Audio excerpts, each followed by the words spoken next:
এই 3 দিনে গণিতে পাস করার জন্য তোমার যা লাগে সেই সাপোর্টটা আমি তোমাকে দিচ্ছি। আসসালামু আলাইকুম। মাত্র 3 দিন। এই 3 দিনে তুমি গণিতে পাস করতে পারবে। ইতিমধ্যে 2025-এ যারা গণিতে ফেল করেছো তাদের জন্য কিন্তু আমি ভিডিও দিয়েছি কিভাবে 4 দিনে তুমি গণিতে পাস করতে পারবে।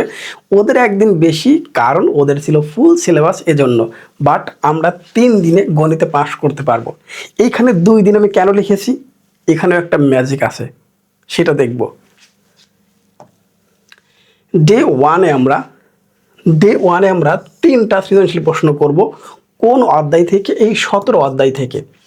এই 17 অধ্যায় থেকে আমি যখন 3টা সৃজনশীল প্রশ্ন করব, সাথে শর্ট কোশ্চেনও থাকবে, প্রবলেম নাই।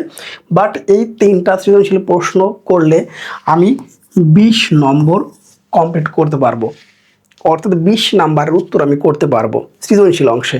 পাশাপাশি 2টি শর্ট প্রশ্ন আসলে 4 নাম্বার, তার মানে এখানেই কিন্তু 5 নাম্বার হয়ে যাচ্ছে গণিতের সৃজনশীল অংশে।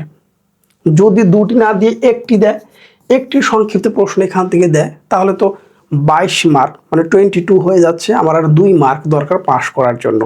এবার আসি, এমসিকিউ দেব আমি 30টা। এমসিকিউ দেব 30টা।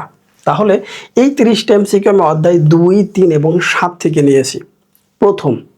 তাহলে এই অংশটুকু করার জন্য অধ্যায় 17-র জন্য একটা ক্লাস এবং 30টা এমসিকিউর জন্য একটা ক্লাস, 2টি ক্লাস, 2টি রেকর্ডেড ক্লাস তুমি বারবার দেখে নিতে পারবা, প্রবলেম নাই। আমার প্রথম দিন কিন্তু হয়ে গেল। এবার আসি ডে 2-তে। ডে 2-তে সৃজনশীল প্রশ্ন হচ্ছে 4 এবং হচ্ছে 5। 4 এবং হচ্ছে 5। এখানে আমার 10 নম্বর সৃজনশীল হয়ে যাবে। 30 নাম্বার সৃজনশীল কিন্তু ইতিমধ্যে আমার হয়ে গেছে। একটা সংক্ষিপ্ত প্রশ্ন ধরলাম, আরও 2 মার্ক। তার মানে আমার কিন্তু ইতোমধ্যে 32 নম্বর থেকে 34 নম্বর উত্তর করার ব্যবস্থা হয়ে গেছে এই 5টা সৃজনশীল প্রশ্ন থেকে। আমার আর কিছু দরকার আছে? করতে পারবে না? আচ্ছা, 7 আমি সৃজনশীল এমসিকিউ দিয়েছি 30টি, অধ্যায় হচ্ছে 8 এবং অধ্যায় 9 থেকে। তাহলে এখানে আমার 2টি ক্লাস আছে, হয়ে গেল। আমি কিন্তু এই 2 দিনের মধ্যেই চাইলে কিন্তু গণিতে 5 নাম্বার তুলতে পারি। তুমি কেন 5 নাম্বার করতে পারবে না 2 দিনে? তুমি টেস্টে পাস করে আসছো না যারা এই ভিডিওটি দেখতেছো, তাহলে তুমি কেন পাস করতে পারবে না বোর্ডে? আই থিঙ্ক বিষয়টা বুঝতে পারছো। এবার আমরা পরের দিন যাব।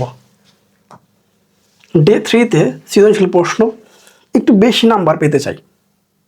আমি এত রিস্ক নেব না, আমি আরেকটু বেশি নাম্বার উত্তর করতে চাই। সেই ক্ষেত্রে আমি সৃজনশীল প্রশ্ন রাখছি আরও 4টা, 6, 7, 8, 9। তার মানে 9টি সৃজনশীল প্রশ্ন আমি এখান থেকে করতে পারলাম। এখানে আমি রাখছি অধ্যায় হচ্ছে 2, 11 এবং 16 থেকে। 2, 11, 16 কেন রাখছি? অনেকে এটা খুব সহজে অনুধাবন করতে পারবে, রাইট? এবার আমরা আসি এমসিকিউ আরও 30টি। অধ্যায় কত? 11, 16 এবং 17। এখানেও 2টি রেকর্ডেড ক্লাস আছে। আলহামদুলিল্লাহ, তুমি চিন্তা করে দেখো তুমি কত নম্বরের উত্তরপত্রর জন্য রেডি হয়ে গেছো, রাইট? অনেকে বিশ্বাস করবে না, দরকার নেই তাদের কথা। যারা করবে তাদের জন্য ইনাফ। আচ্ছা, নেক্সট আসি। ডে 4-এ আমি একটা এক্সাম নিব। ডে 4-এ গিয়ে তোমরা একটা এক্সাম দিতে পারবে। এক্সামের জন্য সৃজনশীল হচ্ছে 30 আর সংক্ষিপ্ত হচ্ছে 10 নম্বর, ম্যাজিক 40 নম্বর উত্তর, আর এমসিকিউ হচ্ছে 30। সেমভাবে 3টা এক্সাম দাও। এই 3টা এক্সামে তুমি যা পাবে ওই ভিডিওগুলো থেকেই, ওই এমসিকিউ সাজেশনগুলো থেকেই, ওই সৃজনশীল 9টা সাজেশন থেকেই ইনাফ। কি মনে হয়, পাস করবে না? এখন এই সম্পূর্ণ প্রসেসটা দেখো। যদি এটা তোমরা এখন পারচেস করতে চাও, ইতিমধ্যে টেস্ট প্রি-টেস্টের সাজেশন তোমরা আমার দেখছো না, জাস্ট এই 2টি নাম্বারে হোয়াটসঅ্যাপ করতে পারো, নাথিং এলস। ইনশাল্লাহ গণিত তুমি পারবেই।